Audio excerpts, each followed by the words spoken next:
budget à 33 milliards à peu près, 45% consacrés aux actions à portée sociale, soit plus de 1000 milliards.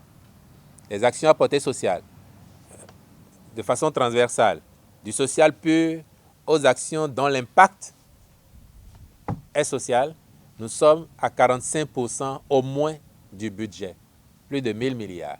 Cela vous donne donc une idée de ce que sera l'année 2023 au plan de la mise en œuvre du budget. Et il y a des mesures spécifiques, nous aurons l'occasion d'y revenir et vous verrez très bien qu'en termes de social, oui. Par exemple, nous irons l'année prochaine à la mise en œuvre de l'assurance maladie obligatoire. Aujourd'hui, les pauvres extrêmes et les pauvres extrêmes recensés, c'est autour de 3 millions de personnes.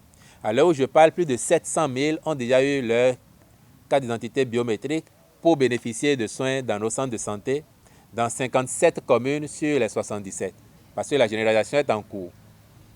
Quand l'assurance maladie obligatoire va entrer en vigueur, cela va forcément bénéficier à tous les Béninois, du public comme du privé. C'est une action sociale de haute portée. Quand on sait que dans notre pays et ailleurs, parfois pour 1000 francs, 2000, 5000, l'on renonce à aller se faire soigner en centre hospitalier, quitte à mourir. Celui qui n'a pas ça, mais qui sait pouvoir compter désormais sur le soutien de l'État parce qu'il est pauvre extrême, pour prendre totalement en charge ses frais, ou bien la moitié de ses frais parce qu'il serait pauvre extrême, il est déjà rassuré de savoir qu'il peut avoir les soins même s'il va à l'hôpital sans argent. Le travailleur du public, cela s'était entendu, mais ceux du privé, désormais, parce qu'il y en a beaucoup qui n'en ont pas, ils vont avoir cette assurance.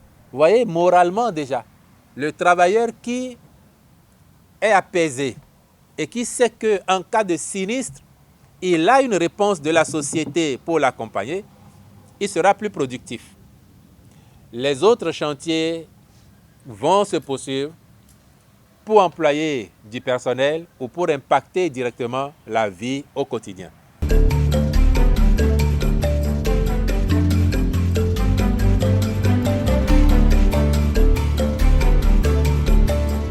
Je veux réitérer qu'il y a une dynamique nationale globale qui embrasse tous les secteurs et dont profitent aussi les acteurs privés.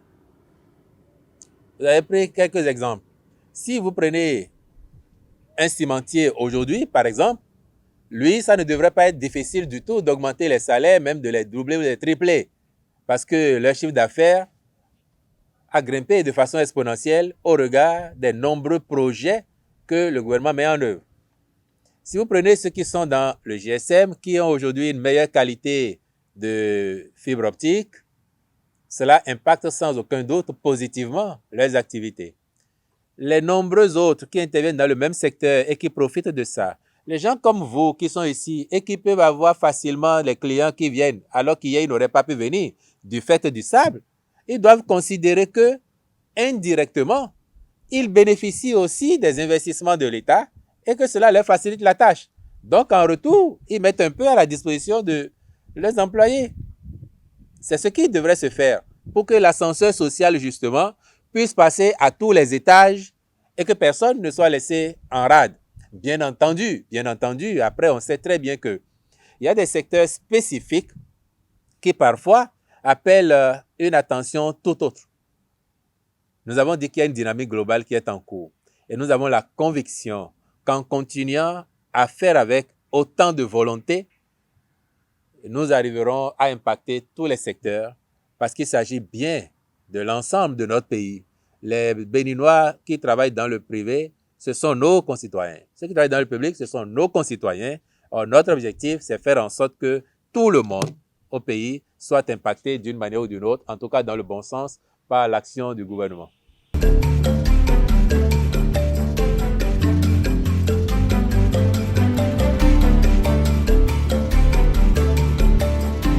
Ce que nous avons mis en cause et qui ressort dans le compte rendu, c'est que le statut de société publique de la SOBEMAP l'empêche aujourd'hui, par exemple, de mobiliser des ressources à une certaine hauteur. et de faire des investissements conséquents dans un secteur qui appelle une certaine présence en infrastructure, en équipement et par conséquent pour l'efficacité.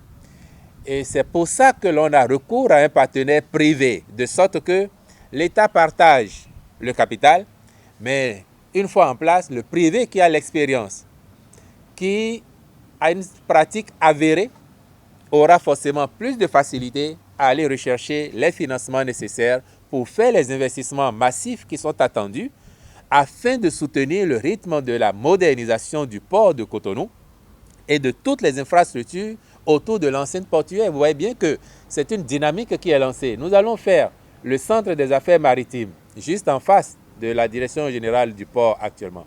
Et tout autour, on voit la dynamique de modernisation qu'il y a et cela justifie bien que la décision qui a été prise le soit. Non, je ne dirais pas que je suis surpris de voir que les journalistes lisent seulement la décision dans le sens de dissolution de la SOEMAP. Non, ça c'est l'accessoire.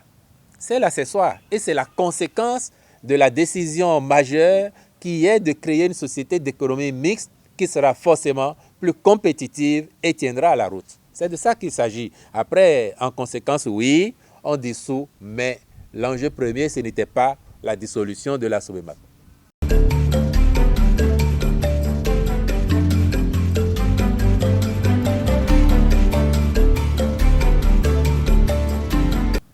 En 2019, vous l'avez évoqué, il y a eu une conjoncture qui a amené un parti politique à choisir, à la vérité, de ne pas participer aux élections. Parce que quand vous, des médias, vous évoquez 2019 et que vous ne restituez pas le contexte comme il faut, il manque quelque chose à la vérité. Vous avez oublié que jusqu'en 2018, tous les acteurs politiques qui étaient en place en 2016 à l'avènement du président Talon au pouvoir étaient encore à l'Assemblée nationale lorsque les réformes du code électoral et de la charte des partis politiques ont été votées. Vous avez oublié cela. Et qu'en 2019, lorsqu'à l'application, ces lois ont révélé des difficultés, le président de la République a invité tous les acteurs qui étaient à l'Assemblée, y compris justement ceux de cette opposition, pour leur dire allez vous entendre. Et vous avez oublié qu'ils se sont retrouvés à l'Assemblée, qui se sont entendus sur le modus operandi et que subitement, certains ont dénoncé leur propre signature. Et c'est ce qui a conduit à cette élection avec deux partis. Et si on n'avait pas fait ça, on aurait été entraîné dans une impasse. Le gouvernement avait le devoir d'éviter cela. Et après avoir discuté avec les institutions de la République, il a été décidé d'organiser les élections pour éviter au pays de se retrouver dans une impasse. Ensuite, en 2020, il y a bien eu des partis d'opposition qui ont été aux élections. En 2021, il y a eu des candidats de l'opposition qui étaient aux élections. Et puis maintenant, je suis surpris de la façon sentencieuse avec laquelle vous décrétez qu'aux yeux du peuple béninois, le seul parti qui représente vraiment l'opposition, c'est tel parti. Je suis surpris de la part d'un commentateur de l'actualité. On peut avoir des sensibilités, mais la démarche scientifique amènerait à nuancer votre propos. Il n'y a que les élections qui déterminent le poids d'un parti politique sur l'échiquier. Et il n'y a que les élections qui diront demain quel parti, parmi les partis d'opposition, est le chef de file de l'opposition parce qu'il aura eu le plus de voix ou le plus d'élus. Il n'y a que les élections. Attendez donc le 8 janvier et vous verrez. Et puis vous me demandez quelle garantie le gouvernement donne quant à la transparence des élections. Il n'y a pas plus de garantie que ce qui a toujours été fait dans notre pays. Soyez rassurés, les élections auront lieu. Le dépouillement est public, non. Les partis ont le droit d'être représentés dans les bureaux de vote, non. Mais qu'ils soient partout. Et vous verrez au soir du 8 janvier à qui les Béninois accorderont majoritairement leur confiance pour les représenter. Nous avons espoir que l'élection va se dérouler dans la paix, dans la transparence, que les partis vont faire valoir sur le terrain ce qu'ils représentent et chacun aura des résultats à la mesure de la perception que nos populations en ont. Aucun doute sur la régularité du scrutin parce qu'on entend parfois certains commentaires. Et avec certains ici, j'ai l'avantage sur vous d'avoir vu et commenté l'actualité politique un peu plus avant. Il n'est jamais arrivé dans notre pays que le fait d'avoir la présidence de la Sénat soit une assurance tout risque pour remporter les élections. Sinon, il y a plein d'hommes politiques qui seraient devenus président de la République ou qui auraient contrôlé l'Assemblée ou telle commune à un moment ou à un autre. Donc, c'est une vue de l'esprit que de dire, parce que le président de l'Assemblée est sorti d'un parti qui soutient le pouvoir en place, les résultats iront dans le sens de ce pouvoir. Si c'était le cas, en 2016, le président Talon ne serait pas aujourd'hui aux responsabilités. Vous le savez bien. Donc, soyez rassurés, dites à vos amis et dites à nos compatriotes de sortir voter le 8 janvier. De sortir voter. Et puis, on appréciera les résultats. La réforme du système politique vise à faire advenir de grands partis politiques dans notre pays. Et la dynamique est en cours. Vous parlez d'un problème que nous avons toujours appelé ici la transhumance politique. C'est une autre problématique. Et je suis convaincu qu'elle va se régler avec le temps. Parce que le fait peut précéder le droit. Et l'expérience peut amener à envisager les meilleures manières de corriger ou d'éviter pour l'avenir la répétition de certaines pratiques. Donc, j'ai la conviction, moi, que les acteurs politiques s'organiseront pour qu'à l'avenir, nous assistions moins à cela.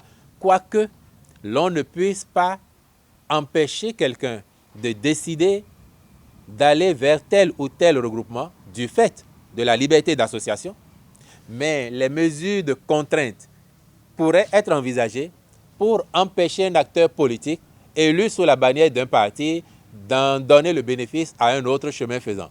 Donc, c'est une autre façon d'aborder le problème et il s'agit bien de lutter contre la transhumance. C'est une problématique qui, à mon avis, encore une fois, sera traitée en temps utile.